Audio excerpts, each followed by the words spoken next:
No? Attorney JJ, kanina na ilahad mo sa amin kung ano ang pagkakaiba ng watchlist order at ng hold departure order. Can you please explain to us po yung naging dahilan ng Supreme Court sa pag-issue naman ng TRO para lang po sa kabatiran ng ating mga manonood? Well, ang pagkakaalam ko dun sa pag-issue ng Supreme Court ng TRO, sa kadahilan ng life-threatening daw itong sitwasyon ni dating Pangulong Arroyo, plus the fact that the Supreme Court also as a support of that decision, sinabi ng Supreme Court yung constitutional right to life ng presidente. So, on the premise na life-threatening yung situation. Yung TRO ay hindi nga tinupad ng Department of Justice at ng particularly yung Bureau of Immigration at hindi hinayaan. At ito nga yung naging question ni Secretary de Lima na hindi daw po maayos yung pagka-issue dahil hindi natupad yung kondisyon. Paano ba normally ang policy, attorney, para paliwanag lang po natin? Kung may TRO, may kondisyon, ano ba ang dapat mangyari bago masabi na talagang dapat ipatupad na? Una, normal yan sa TRO na bago itong mag-take effect, although na-issue yung order na nagsasabing, sige, bibigyan kita ng TRO, pero hindi ito magiging effective unless and until nasunod mo itong mga kondisyon. Una, yung tinatawag na bond. Kadalasan yan cash bond. Para saan yan? Kung sakaling ang issuance ng TRO sa'yo ay makaapekto o makasira sa iba, ito yung mananagot para dito, no?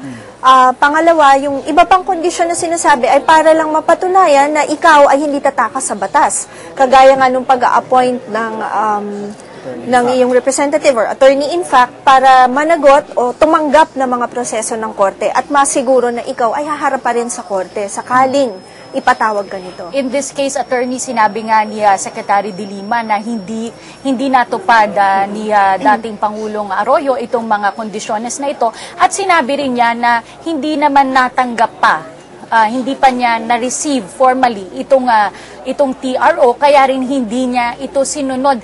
Dapat po ba talaga na makita at mapirmahan, ma-receive itong TRO bago ito magsundin? Okay. Una, normal at nangyayari talaga na ang TRO minsan ay nai-issue outside of the office hours. I think isa yun sa mga issues, no, na lagpas na raw ng office hours yung pag-issue ng TRO at nag-extend pa nga raw ng oras yung Supreme Court.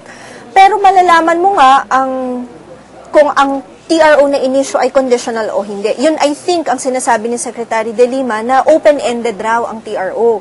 Unang-una, wala silang katibayan na ito raw ay may attorney in fact at higit sa lahat nakapagbayad na ng bond because ng mga oras na natanggap yata ng DOJ ang TRO, ito nga ay lagpas na sa oras ng office. Oo. So siguro ang maaari lang gawin ng taong nakakuha ng kopya ng TRO ay iharap ito sa kinauukulan. Bibigyan mo sila ng kopya, no? Ngayon, hindi ka rin basta-basta pwedeng magpaalis rin naman ng tao kung ganito naman kasensitibo yung kasong kinakaharap nito. Maraming salamat, Attorney JJ. Merong press briefing, gaganap ang defense team. Panoorin po natin ito.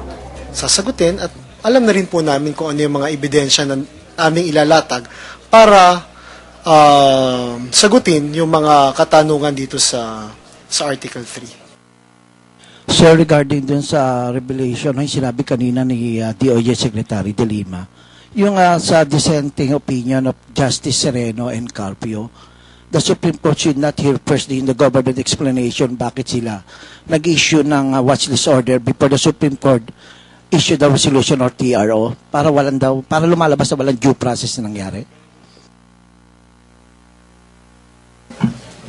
Una-una, mahirap kasi na mag-draw ng conclusions from doon sa binasa ni Secretary de Lima. Kasi nung tinanong nga siya kung nandoon ba siya noong diskusyon within the Supreme Court, wala naman siya doon. So, hindi niya rin alam kung ano yung nangyari. At mahirap mag-rely doon lamang sa isang dissenting opinion dahil hindi ito yung court records kung paano nagbutuhan talaga doon sa final decision na lumabas mula sa Korte Suprema. So, ang nangyayari dito ay parang hearsay lang yung sinasabi ni Secretary de Lima doon sa korte habang nakaupo siya bilang testigo kasi hindi niya alam yung mga sirkumstansya noong pinag-uusapan itong pagdedesisyon.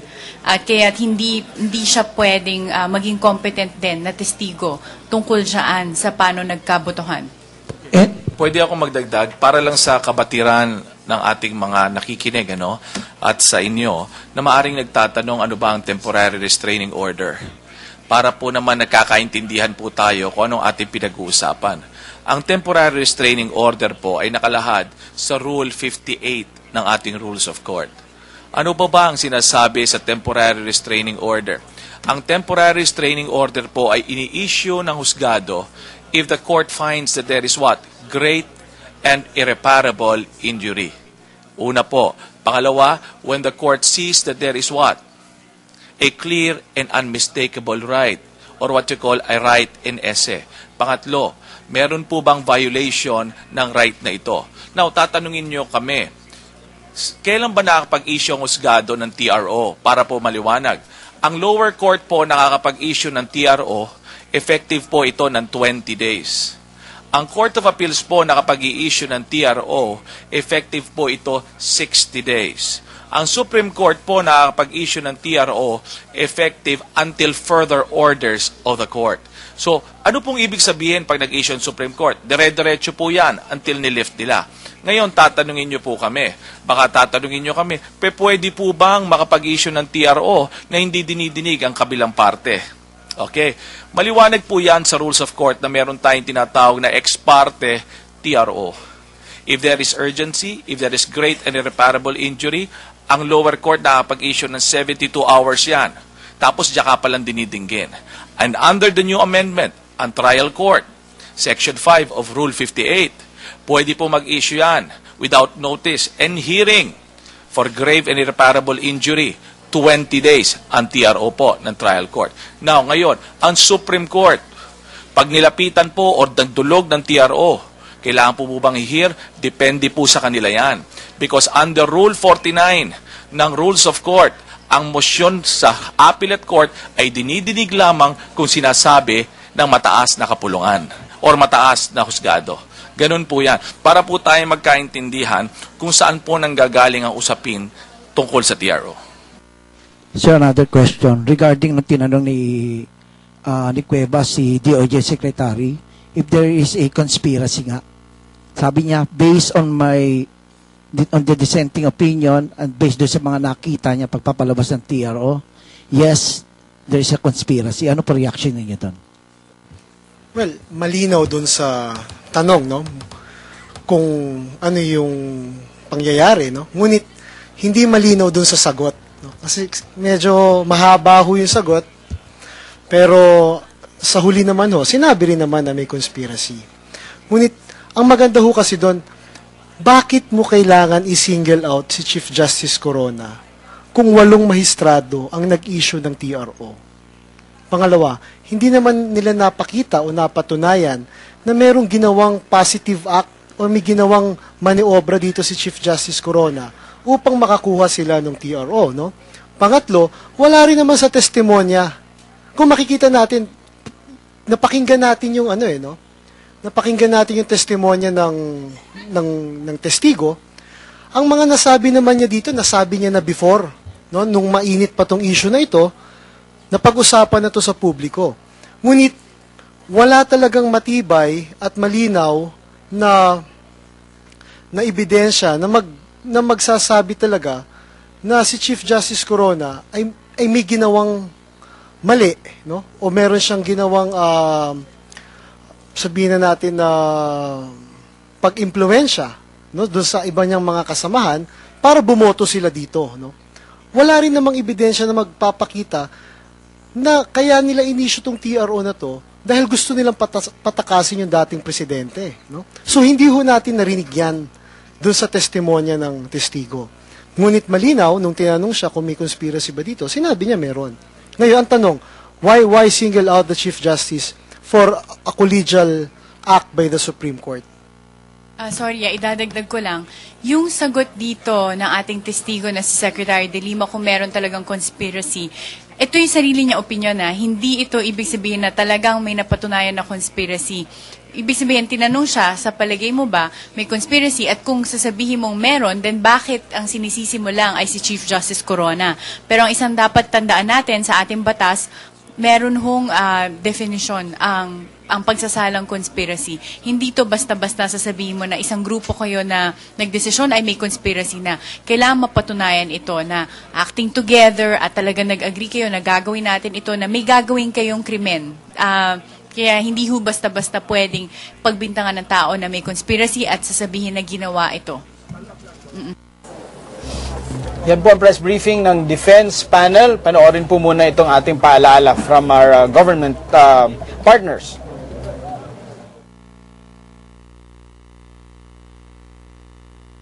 Kontra dengue, hanapin at linisin sa tahanan at bakuran ang maaaring pamugaran ng lamok, butasan ang mga lumang gulong o lagyan ng lupa. Takpan ang mga drum at timba, palitan ang tubig ng klorera 2 beses sa isang linggo, alisin ang tubig sa paminggalan, linisin ang mga lulod, itapon ang mga bagay na maaaring pangitlugan ng lamok, magpatingin sa health center kung may lagnat na ng 2 araw. Gawing dengue-free ang inyong barangay. Mag-aksyon barangay kontra dengue. Isang paalala mula sa inyong DOH.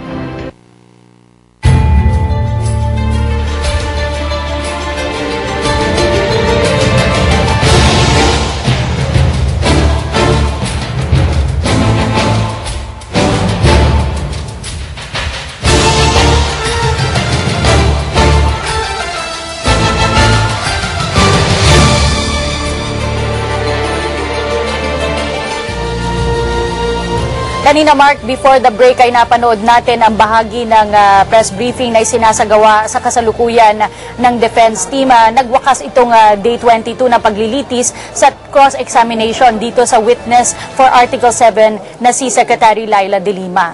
At mamaya, hihingi naman natin ang panig ng prosekusyon tungkol sa mga naganap ngayong araw. Pero bago yan, let's pause for another break.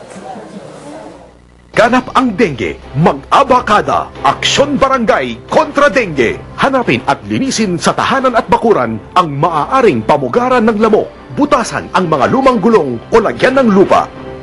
Takpan ang mga drum at timba, palitan ang tubig ng klorera 2 beses sa isang linggo, alisin ang tubig sa paminggalan, linisin ang mga lulod, itapon ang mga bagay na maaaring pangitlugan ng lamok, magpatingin sa health center kung may lagnat na ng 2 araw. Gawing dengue-free ang inyong barangay. Mag-aksyon barangay kontra dengue. Isang paalala mula sa inyong DOH.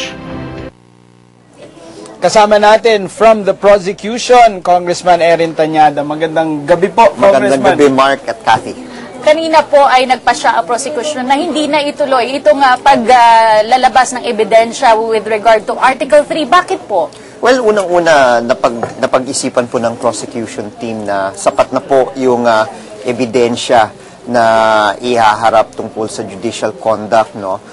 Nandyan naman po yung testimonya ng FASAP. At kung titignan nga po ninyo, I was sinasabi ko kanina, merong sinabi kasi si Senator Coco 2 weeks ago na yung 2 panig ay pwedeng maghain maski hindi kasama sa rules ng written motion for reconsideration, no? Tapos nagulat kami nung nagsimula po yung hearing ngayong hapon, meron pong binanggit bigla si Senator Enrile na with regard to the proffer of evidence na pwedeng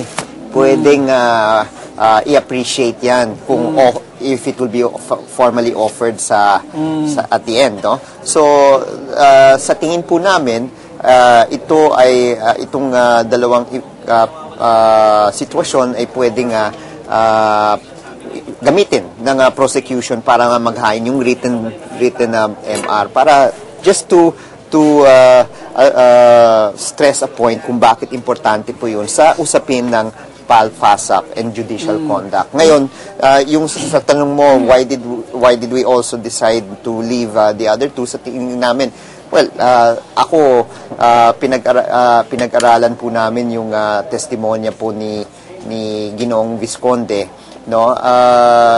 Ang sabi po sa amin ng team that was handling it, it's better na lang na wag na natin ituloy. No? Congressman, nag-proceed nga po tayo sa araw na ito to prove yung Article 7, yung pag-flip-flop ng Supreme Court, pag-issue nitong TR